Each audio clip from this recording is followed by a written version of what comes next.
Yeah, Austin and I were just talking about the nature of authoritarianism and totalitarianism, and I realized this would make really good content. So, authoritarianism, I talked about this in the Tom Billieux show I did yesterday because we were talking about is Trump Hitler, and I said Trump, if he were to be a dictator, and I don't believe he has any desire to be one, he would be like one of those Latin American dictators who's very bombastic and says a lot of crazy stuff. And then they actually govern in a relatively centrist way, even though it's an authoritarian state. And there's less than like half a dozen different varieties of totalitarianism in human history. So totalitarianism is really rare. It's like the Nazis, the communists, the legalists in ancient China, and the irony, and what I said on Tom Billieux's podcast, is that I would take living in an authoritarian military dictatorship over living in a totalitarian democracy. Because the irony is that wokeness is one of less than half a dozen different kinds of totalitarian movements in history. But wokeness perfectly fits the definition of totalitarianism. Because authoritarianism, 90+% of societies in human history are authoritarian, where it's the feudal lord that says, hey, I'm going to take 5% of your rent or 10% of your rent, and then I am going to boss you around, but I'm going to leave you be. Totalitarianism is about we control the school system, we control how you socialize, we control the film industry, we control romantic relationships, we control the foreign policy. In a totalitarian society, literally every single detail of your life has to feed back to the ruling ideology. And the irony is that a place like Germany or Britain or Canada, these are already totalitarian societies, although they're democracies. And having lived in the third world, I would much rather live in Turkey or Thailand or Mexico than live in France or Britain. Or live in Germany or Britain. France is more chill. Yeah, I guess the reason why totalitarian societies are rare throughout history is because it's inherently unstable. It's Yeah. like the most tyrannical chimp gangs last the longest on top. Yes. That Totali- situation. Totalitarianism it's more so a side effect of the collapse of religion than anything else. Where, for example, Islam and India have had basically no totalitarian governments ever in their history because their religion and family structure stays strong. If you're looking at a totalitarian society, you're looking at a society where the religion and the family broke down. And totalitarianism is a very feminine attempt to gain total order over your life. It's basically asking for daddy state to peg you harder. Right, which is, and it's in response to some sort of destabilizing dynamic, like you mentioned, but never ends up working out because it's an attempt to avoid the uncertainty of life, which is especially traumatizing when things are destabilized. But you can never do that, so it Yes. prevents evolution. This is somewhat crass to say, but the state is at best a dildo. It can never be a real penis. And thus it will That's never fun. really satisfy you. Just like your AI girlfriend will never be a real wife. Yes. And modernity is about finding surrogates for real things and then gaslighting you when you prefer the real thing to the surrogate. Right. Well, that would just be inconvenient. Yeah, because you want social media, you want rather than real community. You eat artificial foods rather than organic foods.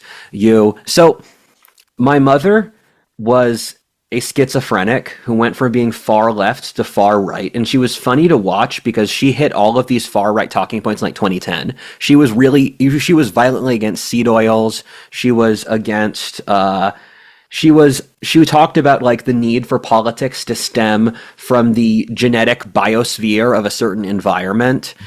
She talked about like the need to maintain folk values, and like the centralized banking system destroying society and the elite using pedophilia to control the population. So my mom, not through right-wing politics, hit all of these like future right-wing points that were not right-wing points 10 years earlier, because I think there's this like vaguely hippie idea sphere that like you see RFK or Bronze Age pervert touch on, that there's like these vaguely hippie ideas, and the right has taken a lot of vaguely hippie ideas. Yeah, so they were psychologically people who are open and care about harm, Yeah, associated with people who care about the poor politically, which normally that psychological group was more attracted to the Democrats. But part of the political realignment we're seeing is the shifting of that psychological group. You have a lot yeah, of orderly people going from Republican to Democrat, like the Cheneys, and then you have a lot of psychologically open, care about harm and exactly. fairness people coming the other way. So it's really psychologically split right now. Yeah. And my mom went from far left to far right. And so that you can see that progression happen in real time, because that exact psychological demographic, they stayed the same. The political Mm. views changed. And I think the Trump's coalition is forming into something that's pretty healthy, because I think any political movement needs to be able to appeal to all the major psychologies in the society. Yeah. And he has a good balance of harm, fairness, preventing subversion, conservative, Yes. and then libertarian I freedom. He agree has a with good. that. Yeah, I've really been impressed by Trump's coalition building with with this last election. He did a way better job than I expected, and I feel overall pretty optimistic about the right. I mean, I'm going to throw this one fact in before we get to the Silk Road, but one of the interesting facts I've noticed as a historian that others probably wouldn't pick up on is young women as a demographic went from the most pro-violence demographic to the most anti-violence demographic, where in early modern Europe, young women were always people who got most excited to see hangings and to see someone get violently tortured in front of a crowd.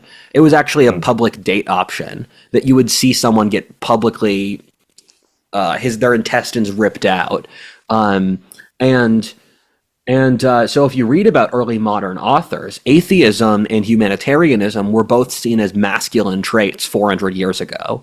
The idea of like caring about the poor, or humanitarianism, or atheism, or that stuff, things that are very female coded, were very male coded 400 years ago. Being an atheist was seen as the manly thing to do as you stood against the world.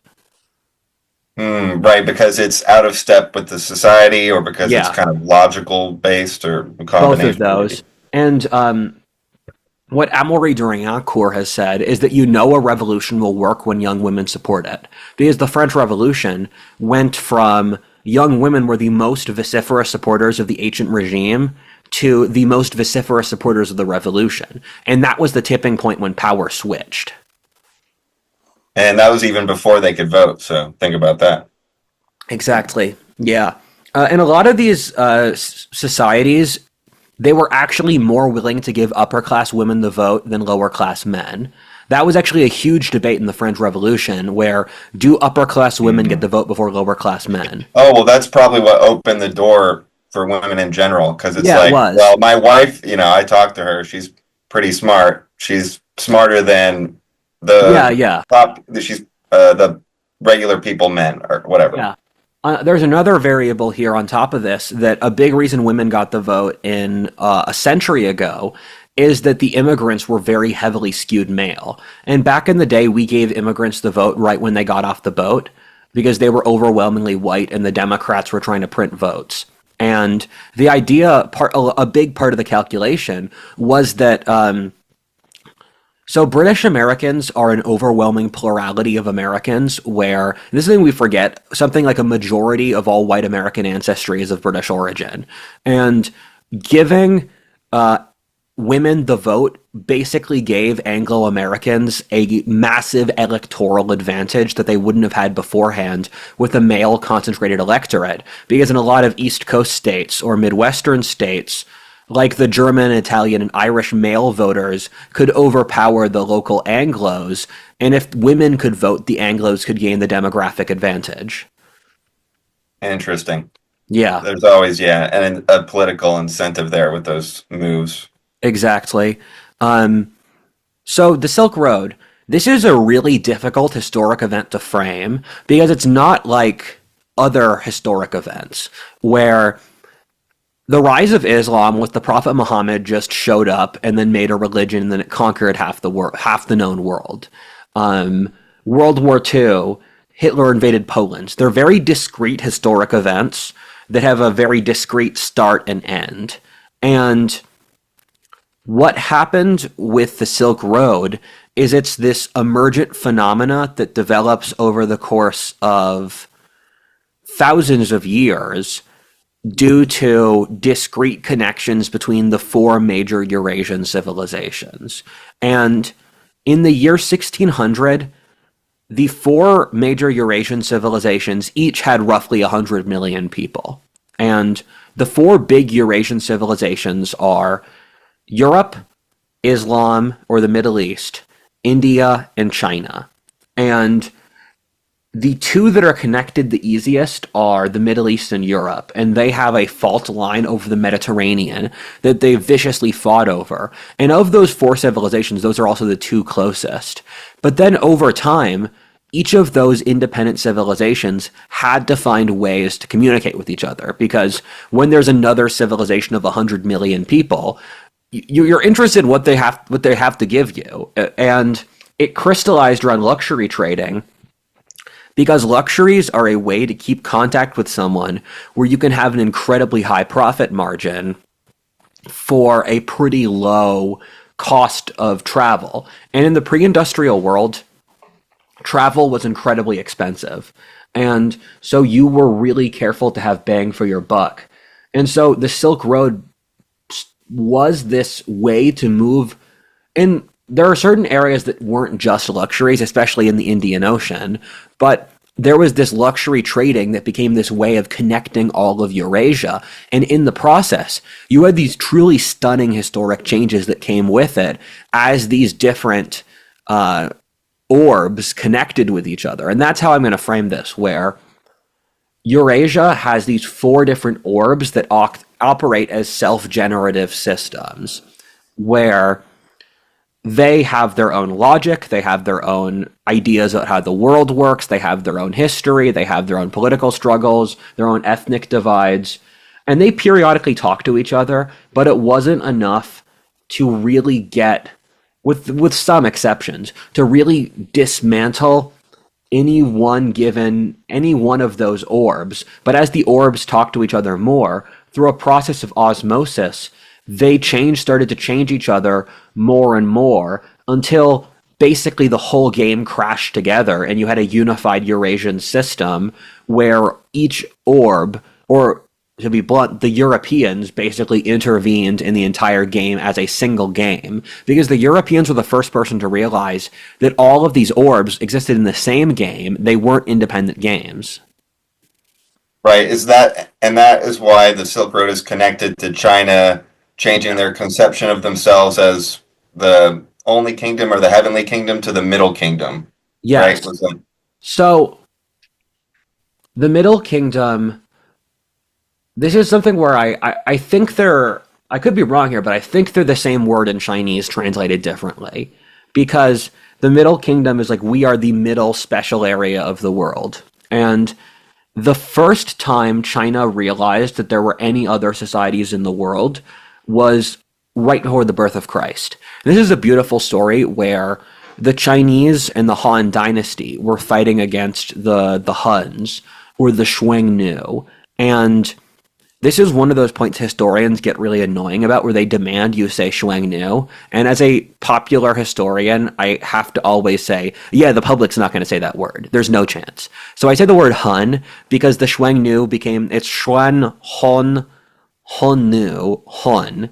So the Xiongnu are the ancestors of the Huns, and there was a big debate in academia about it, and they slammed into Europe later. But the Xiongnu were fighting the Chinese over Mongolia because the Huns were the first lords of Mongolia. They unified it before, like 200 BC, and they fought the Chinese in a series of brutal wars where they initially beat the Chinese, and then the Chinese used their entire social capital to launch a war of genocide against the Huns. And this caused centuries of destabilization, which span the entirety of Eurasia that we're going to get into.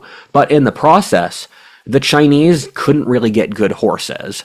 And so they sent an explorer, and I forget his name. You can look it up, but he needed to get through the Hun lands to get to the land in western China where they said the horses sweated blood because the Chinese couldn't produce good cavalry horses. And the way the Huns fought is they would ride around the Chinese firing arrows at them.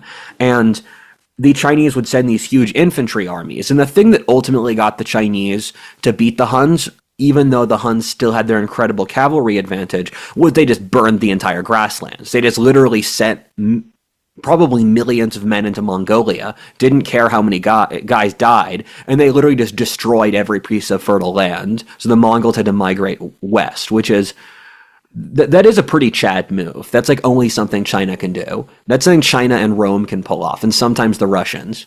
And Salted earth. Yeah. yeah, exactly. And so this was before then, though, in the intermediary period where the Huns were taking they were taking bribes and Chinese bribes and brides, so that the Huns wouldn't attack China. There was this extortion payment to keep them from attacking China. And the Chinese felt profound humiliation over this. This became a really important part of Chinese history. But this explorer, he had to go through Hun territory to get to the land of the blood-sweating horses. And he was captured by the Huns, who then gave him a Hunnish bride, who he was forced to marry and live with. He then escaped his bride, went west into the Tarim Basin, where he met up with people called the Yueqi, which again is another word the public will never say. So I call them Takarians. And the Takarians were white people, and they're the indigenous inhabitants of western China. And they built cities out in the desert. And so he was able to build an alliance between the Takarians and against the Huns, and these two worked together. But he kept going west, and he was the first person to find Central Asia and the Middle East who was Chinese. And this must have been such an incredible moment because it would be the equivalent of discovering an alien civilization. Because the Chinese just didn't know there was a civilization besides China. I would guess they would have rumors about India, but I haven't heard that much about that. And he went as far as modern Iraq, because this is a trippy detail. The year before he got there, the Greeks were kicked out of Afghanistan because the Greeks had this powerful kingdom in Afghanistan called the Indo-Bactrian Kingdom that they left over from Alexander the Great. And they had actually conquered as far into India to the region of Bangladesh. There was a time when the Indo-Greeks conquered all of northern India. And they were knocked out of Afghanistan by the Parthians, who were an Iranic horse tribe, who then conquered Iran. But this Chinese explorer got as far as Iraq, and he was going to visit Rome. And then the local merchants lied to him and said the voyage to get to the Roman Empire would take over a year. But the reality is that it's literally, he was, I would say, 150 miles from the edge of the Roman Empire in Syria. And so he didn't go to Syria. I heard it would take 3 weeks if he had just gone through. He might have been in the Persian Gulf. Yeah. And so this was China's first connection with the rest of the world. And the Chinese were quite impressed by the other civilizations they found because they were the only large civilization they knew of in the proximity. And the Chinese would call white people sunken-eyed ghouls because they said white people look like sunken corpses because our skin's pale, our eyes are sunk back, that sort of thing. Fair enough. Yeah, and it's amazing how, and you could hear this from Greek accounts and Chinese accounts and Roman accounts, but just how massive and harsh the steppe is. It was almost considered like a land of the gods because the weather was so extreme. Yeah. And especially compared to those climates which are more temperate. It's like getting into the Midwest and having those 100-degree temperature swings, absolutely endless landscapes of impassable terrain. there's a documentary where Ewan McGregor rides across the area in a motorcycle, and it kind of gives you a sense of just how never Yes. ending and maddening it would be to cross it, and to actually see something different on the other end would be insane. A lot of the early Silk Road, because you have multiple peak periods of the Silk Road. The first peak of the Silk, and these peak periods correlate with the centralization of empires. An example of this is you can correlate a lot of Southeast Asia's economic history based off China's political centralization. When China is centralized, all of Southeast Asia flourishes economically, and when it's not, it doesn't, because Southeast Asia has historically been so dependent on the Chinese market. And when you look at the Silk Road, the first peak was in the period of the Roman and Han Dynasty Golden Age, or right after the birth of Christ.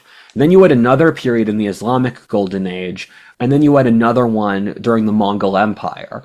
But in that first peak period, a lot of it was caused by the Chinese colonization of Central Asia. And the point I'm leading here is exactly to play into what you said, that when we look at the map, China is the size of America, and so for us, we frequently don't think about how difficult that is to maintain, especially so with pre-industrial technologies, where the Chinese hold on Western China, and the Chinese basically got as far out in the Han Dynasty 2,000 years ago as they did now. They didn't own Tibet back then. They didn't own parts of Mongolia, but they were out in the Tarim Basin in the far west of China, and they got a little bit into Kyrgyzstan.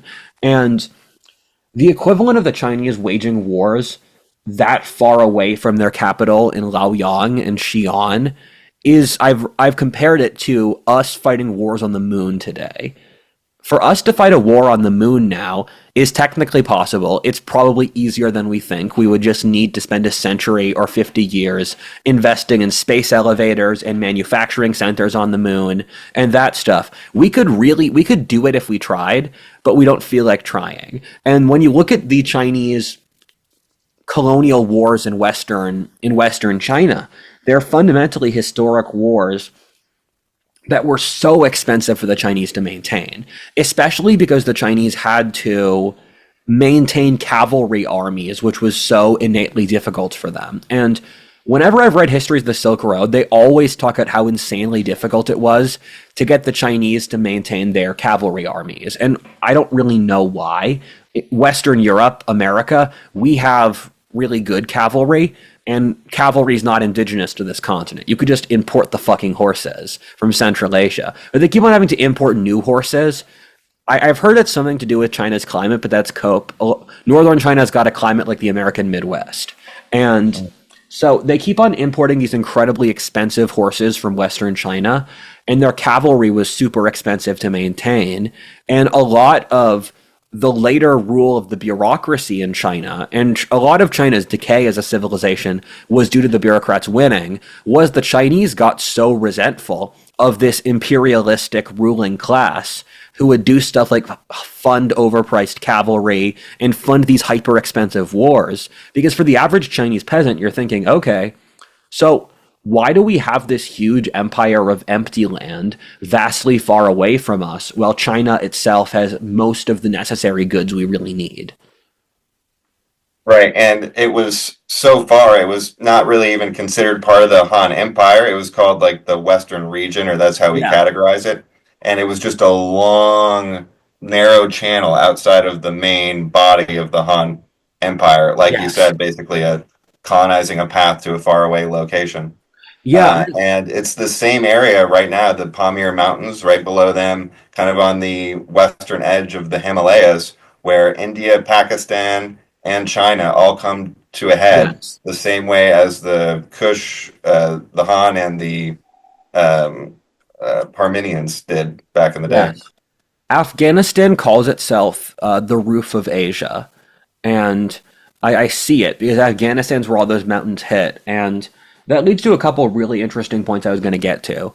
The first is Central Asia or Western China, the Stans, that area is the most ethnically replaced region in the world. If you think the Middle East or the Balkans are bad, you haven't seen anything.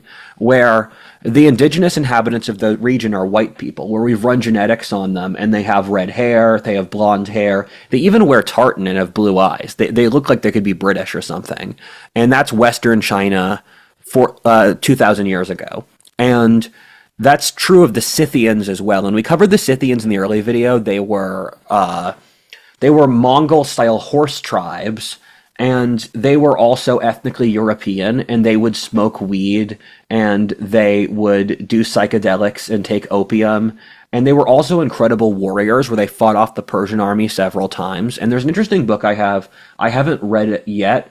It's called The Scythian Empire, and it talks about the enormous Scythian cultural influence in a combination of China, India, Greece, Rome, where the thesis is that the Scythians had this hugely enormous cultural impact on every major civilization, because the Scythians inhabited this enormous region from Romania and Ukraine out to China. It was basically the Central Asian region. And so it was originally inhabited by Europeans, and then what happened is that tribes from Mongolia, where I've spoken before, Denmark is this fault region where 20 different European ethnicities came out of Denmark. The mountains of Mongolia are that for Asia. 20 different ethnic groups have spawned in the mountains of Mongolia because it's dry and cold. This whole region is dry and cold, but Mongolia is worse. And so those people are innately tougher, and they push other peoples further west.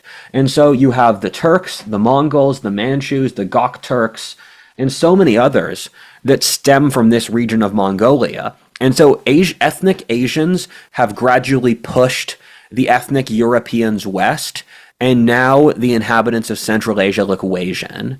They look like if you mixed a white person and a Chinese person. And that ethnic composition came about in the 1500s because Central Asia was ethnically Persian into the Middle Ages, the Sogdians, and then in the modern world, the Turkic peoples have gradually replaced them. And I'm just touching the surface here. There's so much. Because if you told people at the time these broad racial categories I'm using, they'd be like, no, a Sogdian's really different from a Scythian, who's really different from a Tocharian, who's really different from a Gok Turk. They would see these all as it's like mixing the French and the Germans together. You're technically correct, they're ethnically close, but they still kill each other. And so this leads to another point that, and I used this as an example today on a phone call to show how small events can have vastly outsized ripple effects no one keeps track of. And one of the goals of my life is to have as many positive ripple effects as possible. Whenever I hear about an 18-year-old whose life I changed to make them do something more cool, I feel so happy. And apart from my bragging, the historic event involved here is the genocidal war between the Huns and the Chinese forced the Huns west, and the Huns smashed into the Yuezhi or the Tocharians. So I gotta look up if the Yuezhi or the Tocharians are the same ethnic group. I think they are, but someone's gonna kill me in the comments. Oh, by the way, I was looking at manticores before I got on this call. A manticore is a Silk Road animal. The manticore is a Persian mythical creature that combines the tail of a scorpion with the face of a human and the body of a lion. What animal could that be? Apparently it lives in like Persia and India. Sounds made up.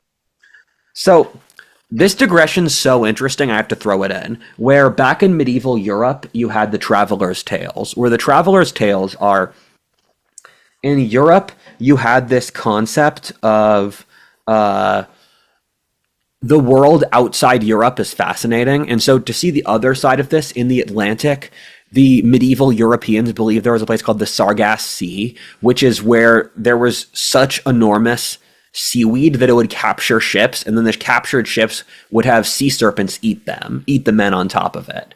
And they believed there were the islands of the blessed, and out in the west, which were Celtic islands of the saints with tropical climates. There's theories that Irish explorers in the Middle Ages hit hit the Bahamas in Florida. I don't know. And you also have the idea of whales that are so huge you confuse them for islands, and you sail on top of them. So This was actually my essay I wrote for college. I'm sure it didn't hit the DEI college application. I'm sure it didn't hit the DEI targets they needed. But that's the Atlantic. In the East, medieval authors thinking about Asia made up really cool stuff. So there was Prester John, which was a mixed form of Ethiopia, where Prester John was supposedly this Christian monarch behind the Muslim region who was cut off. And he was supposedly an immortal wizard who owned a land as big as India or China. And the Europeans in the early 1500s found Ethiopia, and Ethiopia was this poor feudal backwater with like less than 2 million people. The Europeans, when they were sailing to Prester John, they thought Prester John would save them from the Muslims. Those first Portuguese sailors saved Ethiopia from conquest. That's how depressing this is. And the Europeans had a really poor sense of geography, so they thought the Nile and the Ganges were the same river. And they also talked about so Pliny the Elder, a Roman author, was playing into a lot of this stuff, and the medieval authors would take Roman authors at complete face value because they knew the intellectual level of the Romans was higher than them, so they knew they weren't smart enough to criticize them. And so Pliny the Elder said in India there is a war between the dragons and the elephants. And these are two factions that fight each other strategically. And this is, we think, when medieval authors talk about dragons, they're talking about cobras or crocodiles or stuff, which if you're from France, they would freak you out. And medieval authors are just straight wilding. Like, they talk about the lamb wool of Tartary, which is a plant in Central Asia that is a wool that produces fluff. That's cotton. Right. And for a lot of these things, another beautiful example of this, they said there's an island off the coast of India with dog men who have a civilization. That's lemurs in Madagascar. So I derive so much joy from this because I am looking at some deranged medieval merchant trying to convey what a lemur is. And you can see how, they talk about the camel leopard, which is a combination of a camel and a leopard, and that's the okapi. Or the unicorn the unicorn's the rhino. They said there are unicorns in India. Unicorn's like an oversized horse with a horn. Which they thought was, they thought narwhal horns were unicorns for a while until they had that confirmed. It took a Danish guy until like the late 1800s or early 1800s to confirm that one for sure. But I love how all the question marks open up room for all this mythos. All you know is there's a vague territory here. Maybe people didn't come back from it. And then you create a story that serves the function of saying don't go there or do go there. Yeah. And the world's kind of fun that way. Yeah. These stories had a significantly greater effect on history than we realize because they motivated the Europeans to leave Europe. Because keep in mind, the discovery of the New World was promulgated because the Europeans were trying to short-circuit a route to Asia. And I don't fault the Europeans as hard because the things that are real in the world are so deranged anyway. Where, imagine the Amazon jungle, if you're a guy from Spain, is so ridiculously crazy. Or the buffalo, or even tigers. If you're a European, a tiger is going to be pretty crazy to you. And so, or malaria. I mean, if you say, so this is a society where 80% of Europeans who go to Nigeria die of disease within the first 6 months. If there's stuff that's real, that is as dangerous as that, then, I don't know, dragons fighting elephants doesn't seem that implausible. No, not at all. And once something's incorporated into your conscience, you kind of stop thinking about it in the same way because it's known knowledge. So yeah, but by their standard, they were kind of correct. I mean, and also lemurs are kind of man dogs. So there is a great historical question about whether or not the Yuezhi are Tocharians. Apparently, they speak a similar language, so I'm going to say yes. My guess is that Chinese nationalist historians have probably been standing this topic forever, stopping any honest discourse. Because, for example, the Tocharians would build these huge pyramids in West China, or these huge mounds, that Chinese historians have tried to cover up, because they don't want white people building stuff in China. Yeah, it's amazing how much archaeology in Ecuador and other places is prevented by not, agendas that we're familiar with, but very obscure Yeah, regional yeah. um, There's a story. sensitivities around their history. There's a story, for example, that Brazil is hiding evidence of Roman archaeological sites. I don't really believe that. I think Brazil is a corrupt enough society. They would try to make a lot of money off that. But I think that there's more stuff like that we realize. And like we spoke beforehand about the supposed ancient civilization in Serbia that we don't trust because the Yugoslav archaeology is not very good. I think we can magnify that. Or we in the last 10 years, we found that there was a civilization in the Amazonian jungle which had tens of millions of people in the medieval period. Or Cahokia in Illinois had a population bigger than London in 1200. Just magnify that. Or a lot of my favorite authors from a century ago, they think that there was an ancient civilization in Central Asia around the time of Mesopotamia, like 4,000 years ago. And we have some evidence for that, but not enough. But it's frankly not a topic where I don't like the reason we know that the Indus Valley civilization was the region was a British colony. If you don't happen to be a British or a French colony, you don't happen to get that many archaeologists. Yeah, right. Or railroads being dug up since the Yeah. 1800s, like in Turkey, they're still uncovering cities that they started digging over 100 years ago. Yeah. I have And then you mentioned something interesting about going to the U.S. Because we're trying to look for a sea route around the Middle East, yeah. uh, choking us out from trade. And it's kind of the same thing with the Silk Road, where we actually had ocean trade from Egypt to India for 2,000, 3,000 years before Yeah. the Silk Road, back to Mesopotamia. Huh. And then the land route was opened up, and Yeah. that, for various reasons, increased the trade of silk, maybe secrecy, maybe other Yes. reasons. I was Yeah, go. We can get into that part later, though, if you want. I wanted to get into the ocean facing Silk Road because it's actually by far the most historically important part of the Silk Road, and no one ever talks about it. But the Hmm. point I was trying to make earlier is this huge ripple effect where the uh, the Huns whacked into the Yuezhi, and then the Yuezhi or the Takarians whacked into peoples further west, like the Kushans. The Kushans, another ethnic group with a funny name. The Kushans then attacked the Greek Bactrians. Then the Greek Bactrians, the Kushans then spread into India. And the Kushans also knocked the Parthians west into the Persian Empire.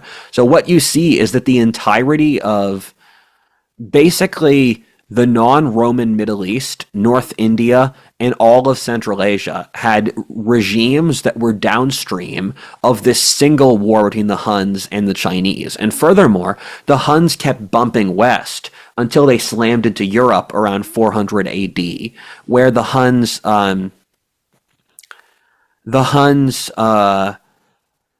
they got as far west as central France in the 400s before they got knocked out. And it's an example of a process that kept on occurring on the steppe of just this ripple effect. And I've studied steppe-based mysticism, and the way mysticism in steppe culture operates is I'm going to use this example. I'm going to whack this. And then there's a ripple. And then you hit ripples, and then you try to get your ripples to go as far as possible. And the way steppe religion works, and the steppe religion's weird. It's a combination of shamanism that interacts with all these advanced neighboring cultures. So they had some monotheistic elements, some polytheistic elements, some shamanistic elements. It's like a lower level of religious development shoehorned attached to these higher levels of development.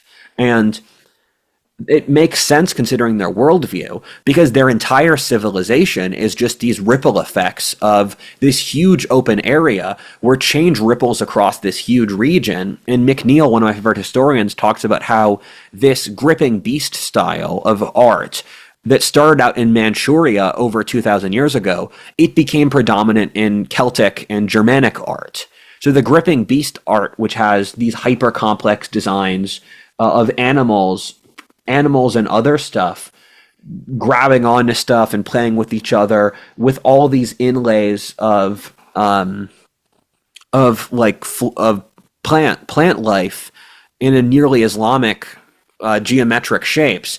This rippled from Manchuria and northeast China through the steppe until it became the predominant style of art in the Iona and Lindisfarne and Irish monasteries in the Dark Ages. Wow. Yeah. And yeah, there's a lot of other key technologies that Yeah. go through there, right? Like a lot of the farming technologies we spoke about in the medieval Britain Yes. episode, the horse collar and everything came through China Yeah. in those routes. More of the daily foods you don't think about are Silk Road based, where, for example, sugar is from New Guinea and it only gradually spread to Europe over the Greco Roman period. Oranges are from China, same thing as even stuff that seems really basic, like apples were introduced to Britain with the Roman conquest. And I'm not an agriculture guy, but there's probably so many other examples I'm thinking of where, and this is a big thing that you have to explain to non-Western populations, because for Westerners, our golden ages come through periods of freedom. Where when you look at Western history, the periods we do the best, like the Renaissance or the Enlightenment or the 19th century industrial era, were periods where the state stepped aside and let private initiative go ahead. Meanwhile, in Asia, their golden ages were when a glorious emperor unified the tribal peoples, and then he funded art for others. And so in Asian civilizations, and this is a pattern you see in the Silk Road, because the Silk Road forces you to take a holistic analysis of all of Asia, is that you can tell why these societies glorify authority so much, because the best periods they have are the periods when authority is the most powerful. Right, which I guess is also tied into our mythos a little bit with the Pax Romana. But an interesting point about that is that's kind of tied to modern conceptions of the British or American control of the seas and Yeah. global trade. But the Silk Road was never controlled by one empire. Like we Yes. said, there were the four main kind of It was at powers the that end, shifted along though. the region. Sorry? The Mongols are the universal empire to the Silk Road system in the same way the Romans were to the Mediterranean system, or the Han were to the Chinese, or the Americans are to the West. The way I see this is that the Silk Road is a unified nomadic system, because the most important traders in the Silk Road were the nomads in between, because you have the four big civilizations and you have the grassland, and the nomads developed an incredible advantage because they were constantly interfacing with other societies that were different, which forced them to develop very strong theory of mind, very strong practicality, and very advanced technology. And so the nomads had this consistent advantage over all their opponents. And the idea that barbarians are technologically primitive is a recent idea. There have been many eras of history when the barbarians had better technology than the people they fought. And the Viking Age was another example of that. And the nomads got that advantage, and they held together the continental Silk Road system, and they had a series of nomad confederacies that tried to unify the grassland, and Genghis Khan was the boss level for that, and he finally did unify the grasslands, and Genghis Khan did cultural ethnic building in the Mongol Empire that's comparable to the Arabs or the Romans, where you had all these ethnic subgroups like the Tatars and the Cumans and the Pechenegs, and then everyone in Central Asia, from Romania to Mongolia, called themselves a Mongol. Even people who were ethnically almost entirely white, like the if you look at Tatars, the European Muslim population, the Tatars, are actually one of the most Aryan populations in the world, which is funny. But then they called themselves Mongols. And same thing with people in Ukraine. And so the Mongols had established this universalistic culture that unified the entire steppe.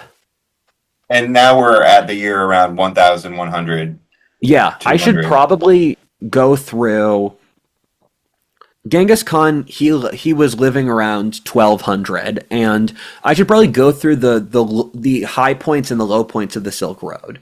So the first high point is under the Roman Han Dynasty Golden Age. And one of the things you realize when you study history enough is that societies on the other side of the world will go through very similar historic events at the exact same time. The Axial Age is an example where Buddha, Confucius, Lao Tzu, Plato all lived at the same time. And Victor Lieberman's book Strange Parallels compares Southeast Asia and its political development to Western Europe. And you'll see stuff like the rise of the bureaucracy or conquering neighboring countries or civil war exact same time between Southeast Asia and West Europe. And then he compares it across all of Eurasia. So, for example, China and Rome had their big empires that were the same size with the same population at the same time. Around 200 AD, they experienced state breakdown. And this, ironically, and McNeill covers this super well, where they got disease pools from the other, where the Silk Road has this weird variable where as the system integrates closer, it shatters, because as it integrates too much, then it becomes impossible for there's always some issue that shatters the system again. So the first thing that shattered the system was you had in the late Roman period, you had disease pools from Africa, the Mediterranean, India, and China connect for the first time. And this resulted in plagues that killed at least a third of Eurasia's population. The plagues that destroyed Rome, they were really bad plagues. And that was because European people had never experienced Chinese diseases and vice versa. And the bubonic plague keeps on being one of the plot points the Silk Road uses, because the bubonic plague, or the Black Death, which kills half of the population whenever it shows up, it is carried inside these rodent populations in the Eurasian steppe. And it got these rodent populations from southwest China. So when the Mongols were invading southwest China in the 1200s, they ran into Himalayan rodent populations that carried the Black Death. They then took them to Central Asia, where there's a different rodent population that became infected. The North American rodent population was nearly infected by the Black Death a century ago, and then America went to great efforts to kill all the rodents that were infected. I am so grateful we don't have the Black Death. Thank you, God. Thank you, America. And that stopped it from getting to America, like the medieval Black Death? There was this panic in 1898 when America nearly contracted a variety of the Black Death. And this was before we had some of the modern scientific methods. So it would have been ugly. And this is 20 years before the Spanish influenza, because they were importing bubonic plague through Chinese immigrants from Manchuria. It was part of the reason why we cut off Chinese immigration. And yeah, so you have the first breakdown of the system around the time of the fall of Rome. And the Dark Ages was a dark age across Eurasia to differing degrees, and different regimes across Eurasia pulled their act together over time. And the second phase of the Silk Road was with the rise of Islam, because Islam happened at the same time as the Tang dynasty, which was China's greatest dynasty. And the Tang had mixed blood between Turkic barbarians and China, because China faced a series of barbarian invasions of Huns and Turks and those people who married into their ruling class, much like the Germans with the fall of Rome. And so the Tang built this unified coalition between a barbarian warrior nobility and the bureaucracy. And they conquered as far out as China has ever gotten. They were out in Kyrgyzstan and Tajikistan and stuff. And they fell apart because one of their leaders, An Lushan, who was a Sogdian's an ethnic Persian. They were the predominant population of Central Asia. He launched a coup using the other barbarian commanders. And this is one of the top 5 bloodiest wars in history. It's really remarkable to see one of the top 5 bloodiest wars happen in the 700s. It means something really bad happened. And the An Lushan rebellion took place. I'm not going to get too much into it, but it's a very, very interesting war. We'd have to make a medieval China video. But that was really important for China's development, because it was a civil war between the barbarian nobility and the bureaucracy. And the bureaucracy won, and then China became perpetually cucked forever after. This was the last time the Chinese were good at conquering outwards, and whenever they conquered outwards afterwards, it was under the rule of Manchurian and Mongolian barbarian kings, who were using their co-ethnics as cavalry. And so when I read books in the Silk Road set around this time period, you start to see these naval Silk Road kick in more, where in the 800s, you start seeing genocides of the Persian population in Guangdong. And that's really interesting that there was enough intercourse between the Persian Gulf and Guangdong that you could make a Chinese Persian population in Guangdong that the local Chinese got pissed off and killed all of them multiple times until they came back. And the Persians controlled the oceanic trade from the Oman and Persia all the way out to China, and you saw a lot of Southeast Asia's political development stem from this, because Southeast Asia is relatively recent to world history, which is something Westerners think Asia is way older as a civilization than it is in some places. And so Southeast Asia and Japan had political development at the same time as Western Europe, around like 600 AD, 700 AD. And all of those states were formed to get people luxuries more easily. And the Chinese luxury market was just so voracious, where some examples of this in the medieval period, we have records of the Chinese sourcing specific kinds of bird feather, and they had, I don't fucking know, man, like they had certain kinds of like coral and certain kinds of like sea urchin that was a delicacy for them, and they were sourcing it off the coast of Australia. And we have records of Muslim merchants off the coast of Australia 1,000 years ago. This is the thing we have ironclad proof for. We have Arab coins, we have records of the locals talking to them, and there were Muslim merchants off the coast of Australia into the 1800s. This was something the Australian government covered up, actually, that they didn't want people to know the Muslims were there first. And so Southeast Asia developed to feed China luxuries, and Southeast Asia was so completely dependent upon foreign luxury markets that when foreign countries had depressions, they would just have a collapse of governance. And we have a letter from the king of Goa in South India talking to the king of Thailand in the 1600s, where he said, yes, your country is way bigger than mine, but my country is filled with people, and your country is filled with mosquitoes. That's a pretty good burn. Yeah. I mean, it's hard to get burnt in that climate. There were multiple trade networks cutting through the north of Thailand or going around the peninsula, just all sorts of lines in that area forever. Yeah. I cannot overstate how huge the Indian Ocean oceanic trade system is, where this was the most important economic system of the medieval world. And this is Lincoln Payne has a really good book, The Sea and Civilization, and I feel bad I don't shill this book more because it's so good. Whenever I make top 10 best history books, it's always top 11, and part of me has wanted to apologize to Lincoln Payne personally, because I do have a contact to him. But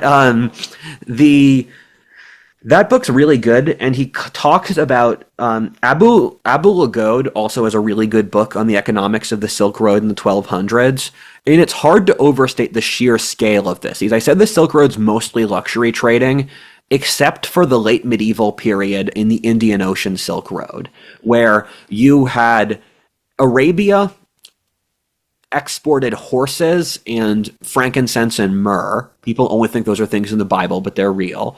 And China was completely addicted to Arabian frankincense. This was like one of the most important economic nodes of the 11th century, exporting frankincense and scented incense from Arabia to China. Or you had... that was a huge deal. When the Romans tried to find the source of the incense, there's crazy stories of them trekking through the desert. Nobody could get to it because it was a unique kind of low-tech desert tribe. It was just elementally inaccessible. Oman is one of those weird historic places that actually did a lot of really cool stuff that no one remembers, where the Omanis had a stranglehold on Indian Ocean trade, where, as a general rule, the people further west dominated the people further east, which is how... that's why Indonesia's Muslim. Because if you look on the map, and it doesn't really make sense, the Muslims jumped from Arabia across the Indian Ocean to Indonesia. But it's because partly the Indian civilization became degenerate in the medieval period, wherein Hinduism passed, like, let's say, 800 AD. It became morally wrong to leave India and to go on a boat, or it became morally wrong to talk to non-Hindus. And the merchant class that was Hindu or Buddhist just thought, you can go to hell. We're stuck here. We're going to convert to Islam. And the kingdom of Mataram, that resulted in them converting to Indonesia, converting to Islam in the 15 and 1400s. But there, Southeast Asia exported spices and sandalwood, and the area around modern Java and modern Sulawesi was just ridiculously wealthy because it was called the Spice Islands for a reason. Them and South India were the Spice Islands, where even in places like England or the Netherlands, they were getting spices from Sulawesi. And you imagine just, it's hard to convey how far that is because Europe is roughly the same distance as America. And so getting something from England to Sulawesi is, I don't know, like, and this is with 1300s, 1200s technology. You're shipping a food item. I would guess the distance from Philadelphia to like Iraq. It's just insane. It really is insane, and you can tell why the Dutch valued their Nutmeg Islands so much Yeah. when they traded it for Manhattan to the British, Yeah, because it's like, exactly. hey, we got the source of this like multi-thousand year Yeah. far away mystical Yes. site. Yeah, the Dutch, we're covering Southeast Asia next, so I'll save that. But the Dutch, they basically went so hard to get Sulawesi. Sulawesi, they literally did they didn't genocide them, but they completely destroyed the entire current previous ruling class and agricultural system to get the spice plants. And the Indians predominated earlier, and they got replaced later on by Persians and Omanis and those people. And as I alluded to before, the Omanis actually colonized the entire east coast of Africa. They became the ruling class, and they had all of it under their sultanate.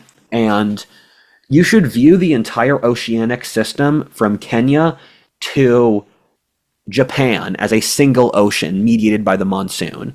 And the monsoon's the most important variable here, where the Indian Ocean operates, it's actually a very easy ocean to sail. And so when Marco Polo, who was an Italian explorer in the 1300s, when he was trying to sail, his first plan was to sail from Persia to China, and then he later decided to walk. And then he sailed back. Marco Polo is emblematic of the Silk Road, which is why we'll talk about him later. But when he hit Basra and he looked at the boat he was going to sail to China in, he said, I'm never going to go get on that boat.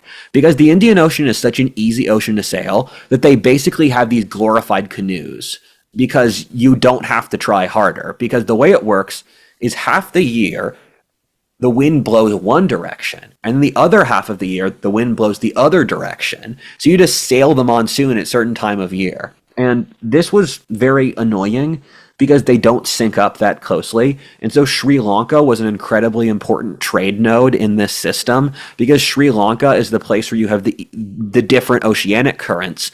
And there's about a 3-week window where you can move from one current to the other. And if you miss that 3-week window, you're stuck in Sri Lanka for 6 months now. And so Sri Lanka became this super diverse port society because it was all these merchants who were just stuck there. And couple other things. The Greeks were actually instrumental in the first establishment of the Indian Ocean trade, which is funny because you don't really see the Greeks as trading in India or Somalia, but they were the dominant merchants in the Greco-Roman period operating out of Egypt.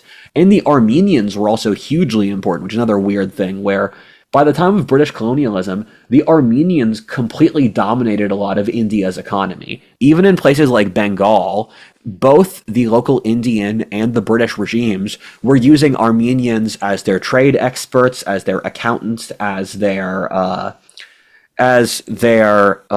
just merchant people for a variety of things. The Armenians are a lot like the Jews, and it annoys me the Armenians get like none of the popularity the Jews get. The Armenians deserve better. They also dominated Russia's trade. Interesting.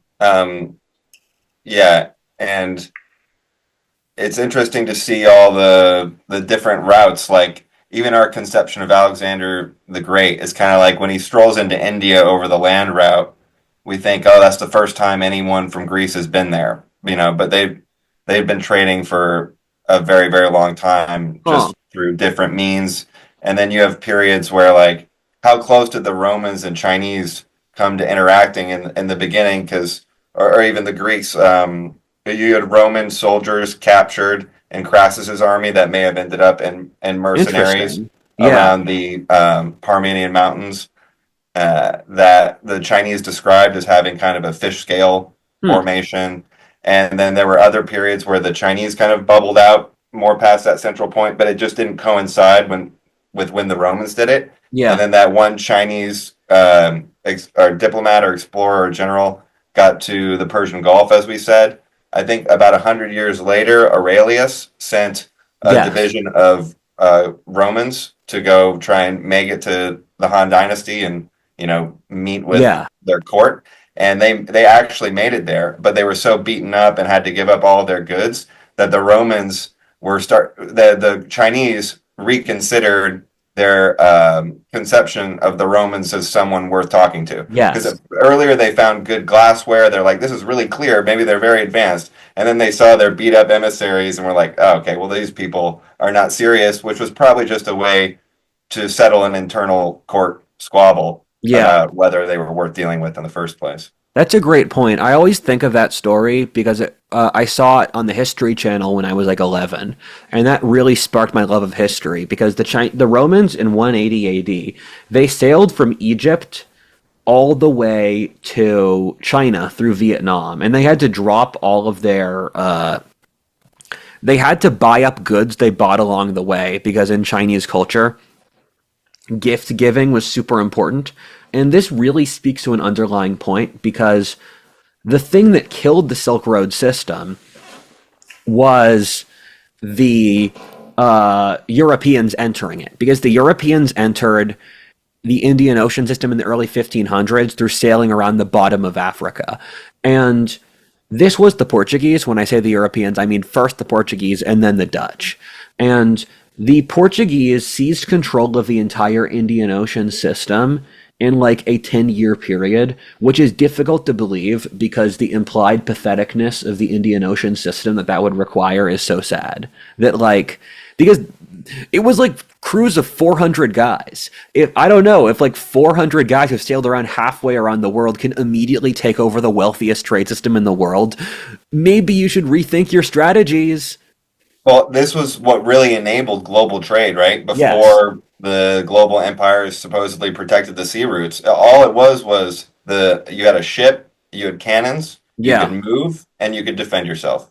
Once Yes. you could do that, you could and siege a port town if you feel like it.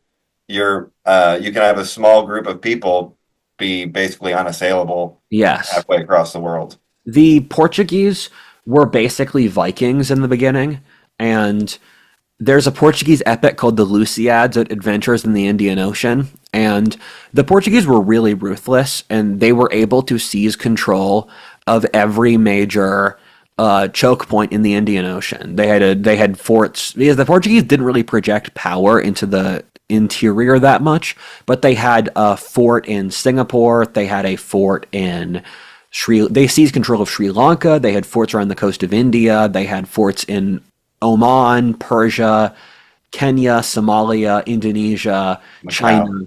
It's pretty impressive, again, for like crews of 400 guys that sailed around the world. And the Indian Ocean trades kept being really important. And same thing with the Silk Road, where you had a tremendous amount of trade into the 1700s that went from India through the Middle East. A lot of it was the Mughals, who were the Islamic ruling class of India, trying to get stuff that they would have in their home climates, like better horses and Islamic style stuff, etc. And the land route for the Silk Road died out due to the oceanic trade being better. And another factor is that Europe just got good enough at some of the stuff China did that they didn't need China. So they were producing. I was always shocked at how early the Europeans were producing silk. They were making silk in France in the 1200s. And the Byzantines, actually, this is a great story. So the Byzantines sent a guy out to China to get the secret recipe for silk, but the Chinese kept silk on lock. I believe this was in the 600s or the 700s.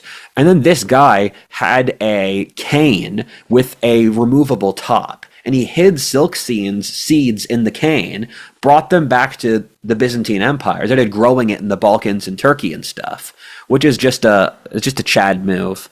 And a great example about the growing irrelevancy of the land route was during the medieval period.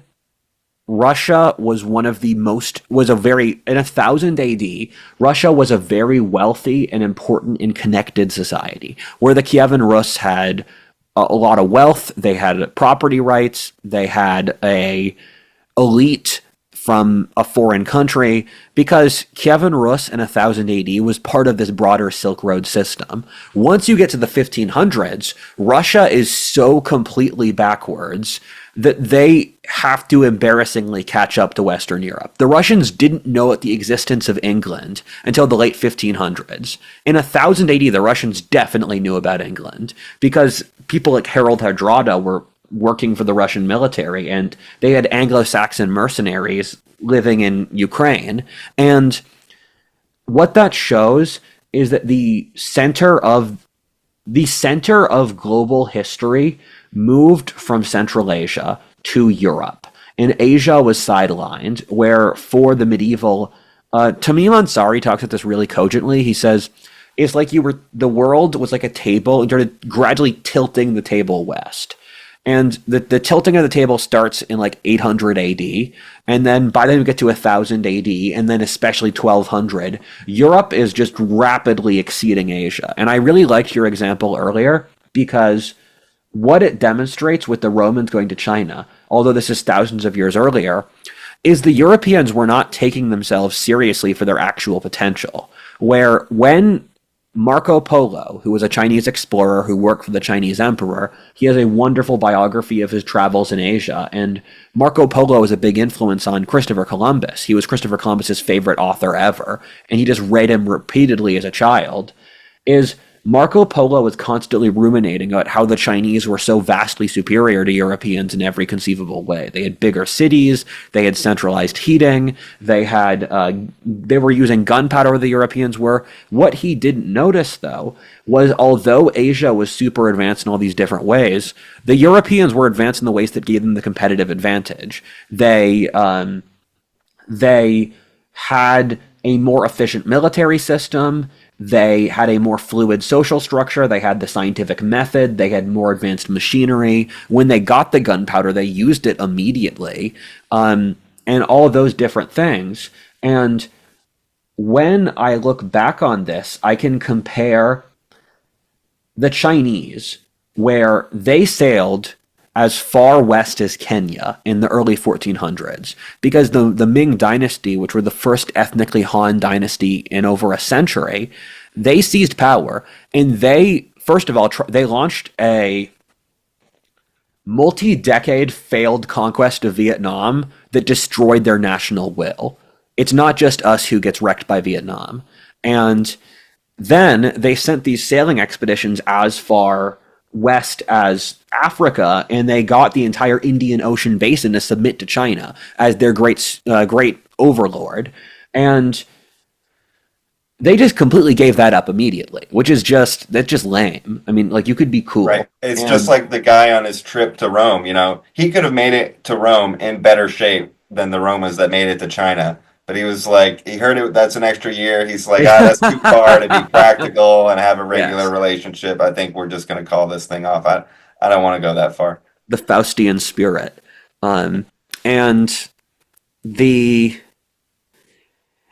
So the Chinese openly threw away their ability, because China they could have colonized all of Southeast Asia if they wanted. When the Europeans were fighting Southeast Asian militaries in the early modern period, they would routinely beat them outnumbered 10-1.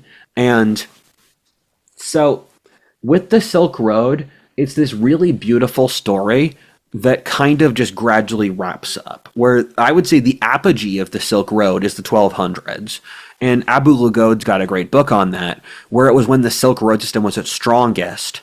And that was under the Mongol Empire, where the Mongols, it was said that a beautiful woman could walk across all of Asia with gold platters on her head and no one would disturb her under the Mongol Empire. The Mongols were really bad guys. They somehow killed close to 100 million people in the pre-industrial world, which is really hard. Communism is the only competitor, and they got to nearly 100 million in the industrial world, where the world population was like 5 times as much. But after the Mongols built their literal piles of skulls, which they actually did, they built this great peace, the Pax Mongolica, which allowed the establishment of all of Asia into this unified whole in this empire, where you saw the transfer of ideas, where lots of stuff like gunpowder or the Black Death or the compass came about as a side effect of the Pax Mongolica, where in the medieval period, Europe didn't invent that many technologies. It took technologies from Asia and then immediately made them vastly better. And I'm going to use a great example to finish this topic on my end, where Central Asia in the year 1400 Central Asia in the year 1200 was one of the wealthiest places in the world. The state of Khorasan in Central Asia was a beautiful center of Islamic science. It was very wealthy. It was very advanced. And then the Mongols destroyed Khorasan. They completely destroyed its irrigation systems. The Mongols destroyed Khorasan on a level that is difficult to find parallels with in history. It's just such brutal destruction. And ironically, the king of Khorasan declared war on Genghis Khan because he wanted an easy war to help his ego and his sense of governance, which is one of the stupidest moves in history. And it's so ironic to watch. But Tamerlane was able to unify Central Asia, and he brought all this wealth back to his capital of Samarkand, but in the process, he completely destroyed everything around him. And he turned the entire Central Asian region into a backwater, where Tamerlane fought from as far as Moscow to Delhi, and from nearly Istanbul to China, the borders of China. And that's how I see the Mongols. The thing that killed the Silk Road was a combination of the Europeans short-circuiting it and the Mongols killing everyone. Because the Mongols so heavily butchered the population of Central Asia that, much like Tamerlane, they made their capital great at the expense of literally everything else. So much so that the capital itself declined because the entire ecosystem died. And how long did that period Pax Mongolian last? So the start of the Mongol Empire was done by like 1220. That was when they conquered everything from, let's say, Azerbaijan out to Korea. And then the first Mongol Empire fell by the late 1300s. So they follow the Ibn Khaldun 120-year cycle, which is the true, I was going to say polyamory, but no, they're very different. Polygamy, their empires last 120 years, and monogamous societies last 250 or 270 as a historic principle. And so that was the first Mongol Empire, and then Tamerlane did another level of butchering from late 1300s into early 1400s. So like by the time you get to like 1450, all of Central Asia is completely burnt out. Yeah, I mean, I've been to Bagan in Myanmar, and it's the city of 3,000 temples. Yeah. And it was wiped out in about 1200 by the Mongols, and essentially no one's lived there since. It's 3,000 temples abandoned for the last 1,000 years. You can just go up and look at them. I forgot. That place never recovered. Wait, they got as far south as Bagan? Oh yeah, in Myanmar. So they probably went down to South Asia. Bagan is, that's the mouth of the Irrawaddy, right? It's around the Mekong Delta. No, it's the just Mekong, to the west of Thailand. The Mekong Delta is, that's Vietnam. The Irrawaddy is Burma. Sorry, the other end of the Mekong, yeah. Yeah.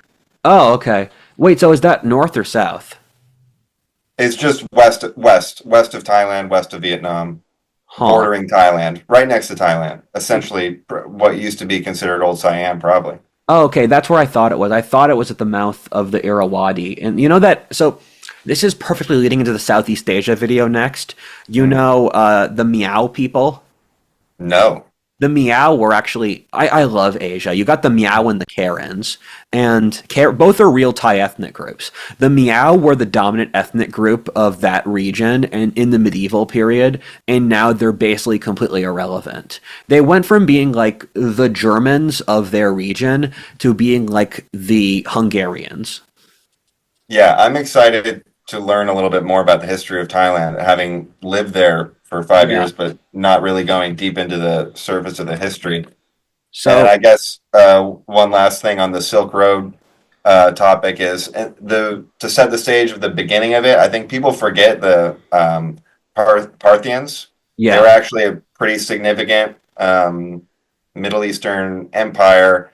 They were also, seemingly wealthier than Rome around the time of Crassus. They Huh. controlled that silk trade. They had silk on their banners. They had better steel. They had horse archers, and they did a Yeah. lot of damage to the Romans. And they were becoming economically strong. It wasn't just the military; it was their trade position that was actually making it hard for the Romans to beat them in battle. And Huh. it wasn't until the Romans circumvented them with the sea lanes, uh, bumping up sea trade a couple, Yeah. around 200 AD, that they started to weaken the wealth of the Parthians, Huh. and then they were able to Oh. crush them in battle. But it was Yeah. only after they circumvented them that they were able to get the That upper makes hand in sense. the other way. So that would also explain why the Parthians lost and the Sasanians won. Because the Parthians, they were actually, their ruling class were Greek speaking, and they were ethnically Scythian herders. And then after that point, once they lost the Silk Road strength, the Persian nationalist Sasanians took power. And it also, I just read a 500-page book about Persia and Rome's relationship by Adrian Goldsworthy. And when I read that book, I thought, this book probably has so much interesting material you choose not to say, because the book is just politics of like the how the Roman emperor related to the Parthian Shah. But I'm thinking, this is the Silk Road era. You should talk more about cool stuff like Manichaeism or trade routes or how did Christianity relate to the Parthian Empire. There's a lot of Mhm. cultural material you can cover. And then, speaking of that, an interesting question no one asks, and maybe the audience could answer this because I have not found an answer, is why didn't the diseases spread via the sea routes that were around long before and during the opening of the Silk Road?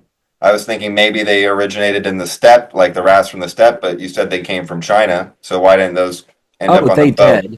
So remember, with the fall of Rome period, the diseases that killed a third of Eurasia's population that was diseases transplanted by the Silk Road.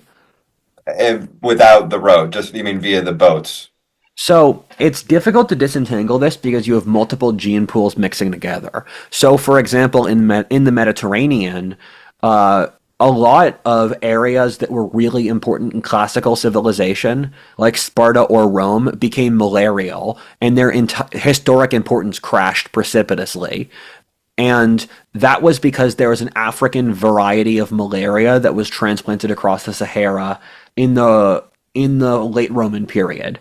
And then you have, so we think the bubonic plague was spread from west to east, and we think, for example, the Chinese got slammed. I might be remembering this wrong, but the Chinese also lost at least a third of their population, and they were getting measles from Europe.